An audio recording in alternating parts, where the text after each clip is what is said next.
सूरज ने दिया अपने शुआओं को ये पैगाम, दुनिया है अजब सीधे कभी सुबह कभी शाम, दुनिया है अजब सीधे कभी सुबह कभी शाम। दुनिया में हो दुनिया का तलबगार नहीं हो,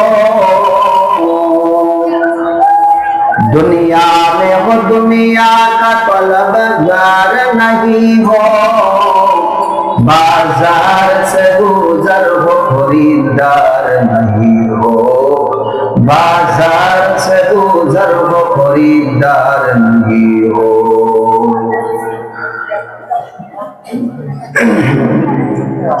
यहाँ हम सब मुसाफिर हैं, कब्र आखिर ठिकाना, कोई आगे रवाना है कोई पीछे रवाना। मोहम्मद ने आकर कुफर को मिटाया, मोहम्मद ने आकर कुफर को मिटाया, कुफर को मिटाकर सदाकत बताया। ला इलाहा इल्लल्लाह, ला इलाहा इल्लल्लाह, ला इलाहा इल्लल्लाह, ला इलाहा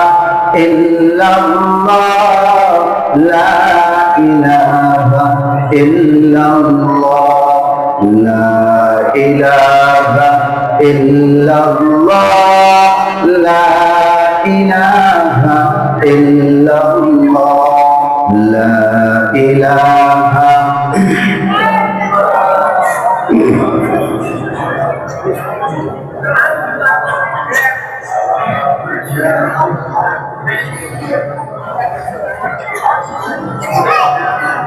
ला इलाहा इल्लल्लाह, ला इलाहा इल्लल्लाह, ला इलाहा इल्लल्लाह, मुहम्मदुर रासूलुल्लाह सल्लल्लाहु अलैहि वसल्लम।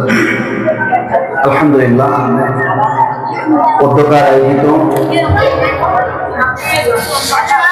দক্ষিণ হবলি বাইতুল মুজার মসজিদের উদ্যোগে ওয়াজ ও মাহফিলের সম্মানিত সভাপতি, প্রধান অতিথি, বিশেষ অতিথি, মুআজ্জাজ মুকাররম জাতির মাথার মুকুট ওয়ারাসাতুল আম্বিয়া হযরত উলামায়ে কেরাম, দূর দূরান্ত থেকে আগত আল্লাহর পাকের আশিকিন, শাকিরিন, জাকিরিন, মুহিব্বিন, মুহিব্বিনে আওয়াম, কলিজার টুকরা যুবক বন্ধুগণ, স্নেহের ছোট ভাই, পর্দার অন্তরালে অবস্থানরত শ্রদ্ধেয় সম্মানিত মা ও বোনেরা, মহান আল্লাহ পাকের দরবারে লাখ কোটি শুকর যে রব্বে কায়নাত আমাদেরকে সুস্থ শরীরে সুস্থভাবে কোরআন মজলিস জান্নাতের বাগানে এসে উপস্থিত হওয়ার তৌফিক দান করেছেন। এই জন্য উচ্চ আওয়াজে, উচ্চ স্বরে ঈমানের আওয়াজকে বুলন্দ করে সকলে একসাথে আওয়াজ করে বলি আলহামদুলিল্লাহ। সুস্থতা আল্লাহ তাআলা বড় নিয়ামত, সুস্থতা আল্লাহ তাআলা বড় নিয়ামত। যেই ব্যক্তি অসুস্থ তাকে যদি জিজ্ঞেস করেন আপনি কেমন আছেন, আপনার কাছে কেমন লাগতেছে, তখন সে বুঝবে যে সুস্থতা কত বড় নিয়ামত। অসুস্থ ব্যক্তি সেটা উপলব্ধি করতে পারে। এই জন্য সমস্ত প্রশংসা কার? আল্লাহ। শুকরিয়া আদায় করবো কার? এবং লক্ষ কোটি দরুদ ও সালাম আশরাফুল আম্বিয়া, আফতার নবুয়ত, ফখর মওজুদাত হযরত মুহাম্মদ মুস্তাফা সাল্লাল্লাহু আলাইহি ওয়াসাল্লামের উপর। আমি আপনাদের সম্মুখে পবিত্র আল কোরআনের ছোট্ট একখানা আয়াতের অংশ তিলাওয়াত করেছি এবং মহানবী, শ্রেষ্ঠ নবী, হায়াতুন নবী, জিন্দা নবী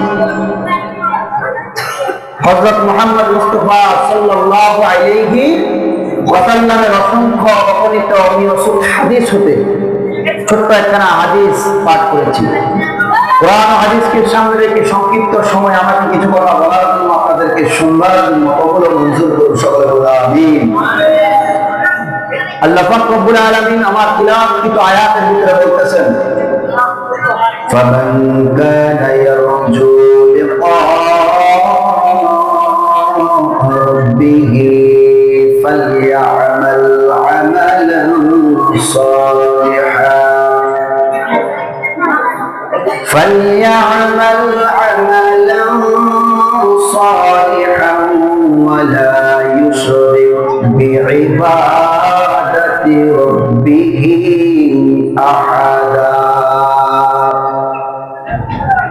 উক্ত আয়াতে আল্লাহ বলতেছেন, তোমাদের মধ্যে কেউ যদি আমি আল্লাহর সাথে মোলাকাত করতে চাই, কি করতে চায়? তোমাদের মধ্যে কেউ যদি আমার সাথে মোলাকাত করতে চায়, দুইটা জিনিস নিয়ে যেন আসে। কয়টা জিনিস? দুইটা জিনিস।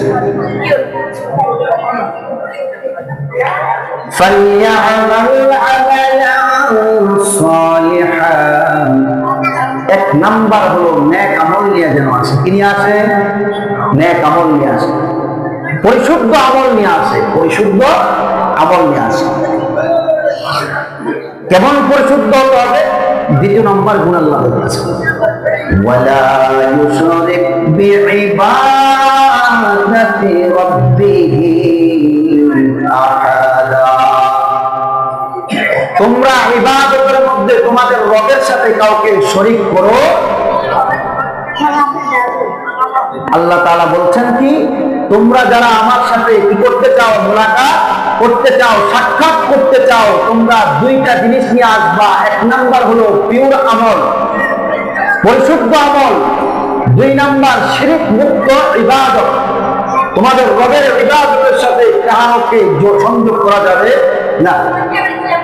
হাদিস শরীফের ভিতরে রাসূলুল্লাহ সাল্লাল্লাহু আলাইহি ওয়াসাল্লাম বলেন, قال النبي صلى الله عليه وسلم لا طاعة لمخلوق في معصية الخالق।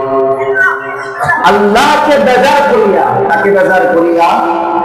সবাই আমার সাথে বলেন, কাকে বেজার করিয়া? আল্লাহকে বেজার করিয়া জমিনের কোন মাখলুকের কথা মানা যাবে?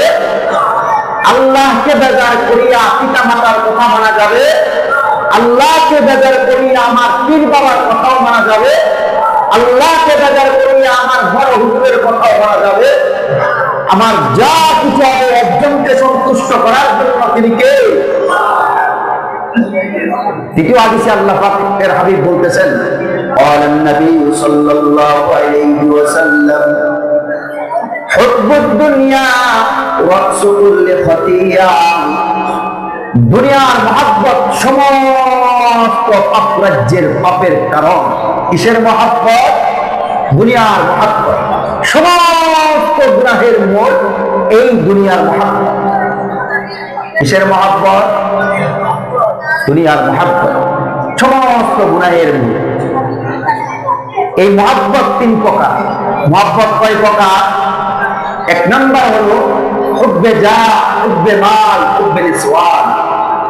এক নাম্বার হলো সম্মানের মহব্বত, ক্ষমতার মহব্বত। দুই নাম্বার মালের মহব্বত। তিন নাম্বার হলো যৌবনের মহব্বত। কয়টা মহব্বত? তিনটা মহব্বত। এক নাম্বার বলেছিলাম ক্ষমতার মহব্বত। ক্ষমতার চেয়ারের কারণে নিজের বাবার গলায় ছুরি ধরতেও দেরি করে, ভাই ভাইয়ের গলায় ছুরি ধরতেও দেরি করে না। সবই সম্ভব কোন দেশে? আমার সোনার বাংলাদেশে। কোথায়? এক নাম্বার বলেছিলাম ক্ষমতার মহব্বতে বাপ ছেলেকে চিনে না, ছেলে বাপকে চিনে না। কিসের মহব্বত? দুনিয়া। এই মহব্বত তিন প্রকারের। এক নাম্বার হলো ক্ষমতার চা, ক্ষমতার লোভ, সম্মানের লোভ। দুই নাম্বার বাবার মহব্বত। ভাই ভাইকে চিনে না, মা সন্তানকে চিনে না, বাবা সন্তানকে চিনে না। কিসের মহব্বত? মালের, ধন দৌলতের মহব্বত, বাড়ি গাড়ির মহব্বত। কথা ঠিক না? তিন নাম্বার যৌবনের মহাব্বত। কিসের মহাব্বত? আজকে যুবকরা অধিকাংশই দেখা যায় যৌবনের মহাব্বতে নিজের মা বাবার সাথে বন্ধু বান্ধবকে ত্যাগ করে দেখা যায় এই মোবাইল পাইয়া অহরহ গুনাহ করতেছে। কি করতেছে না? কিসের মহাব্বত? নারীর মহাব্বত। কিসের মহাব্বত? নারীর মহাব্বত। তাহলে বোঝা গেল এই তিনটা জিনিসের মহাব্বত যার ভিতরে থাকবে সে অবশ্যই অবশ্যই ধ্বংস হয়ে যাবে। এক নাম্বার বলছি ক্ষমতার মহাব্বত, দুই নাম্বার বলেছিলাম ধন সম্পদের মহাব্বত, মালের মহাব্বত, তিন নাম্বার বলেছিলাম যৌবনের মহাব্বত। কারণ রাসূলুল্লাহ সাল্লাল্লাহু আলাইহি ওয়াসাল্লাম বলেন, قال النبي صلى الله عليه وسلم حب الدنيا رأس كل خطيئة। পয়গম্বর জানান দেয়, ও দুনিয়ার মানুষ ভালো করে শুনে রাখো, সমস্ত মানুষকে ধ্বংস করে দেয় তিনটা জিনিস। এক নাম্বার হলো দুনিয়ার মহাব্বত। কিসের মহাব্বত? দুই নাম্বার মালের মহাব্বত, তিন নাম্বার যৌবনের মহাব্বত। মালের মহাব্বত, জানের মহাব্বত, ক্ষমতার মহাব্বত। দেখা যায় ক্ষমতার লোভে মা সন্তান থেকে আলাদা হয়ে যায়। ক্ষমতার লোভে দেখা যায় যুবকরা দেখা যায় বৃদ্ধাদেরকেও সম্মান করে না। ক্ষমতার লোভ, এই ক্ষমতা পাইয়া আজকে অনেক ক্ষমতাশীল ব্যক্তিরা অনেক ক্ষমতা দেখায়। আল্লাহ বলেন, ও দুনিয়ার মানুষ, এই ক্ষমতা তো ফিরাউনও দেখিয়েছিল। কে দেখিয়েছিল এই ক্ষমতা? ফিরাউন। ওই ফিরাউন পর্যন্ত ক্ষমতার চেয়ার পাইয়া ক্ষমতা দেখিয়েছিল, কিন্তু আজকে সেই ক্ষমতাবান ফিরাউন জমিনের ভিতরে নাই। নমরুদের কম ক্ষমতা ছিল না, সাদ্দাত, হামান, কারুন তাদের কিন্তু ক্ষমতা কম ছিল না, কিন্তু তারাও কিন্তু জমিন ছেড়ে পালাতে হলো, কারণ জমিনে কারো হুকুমত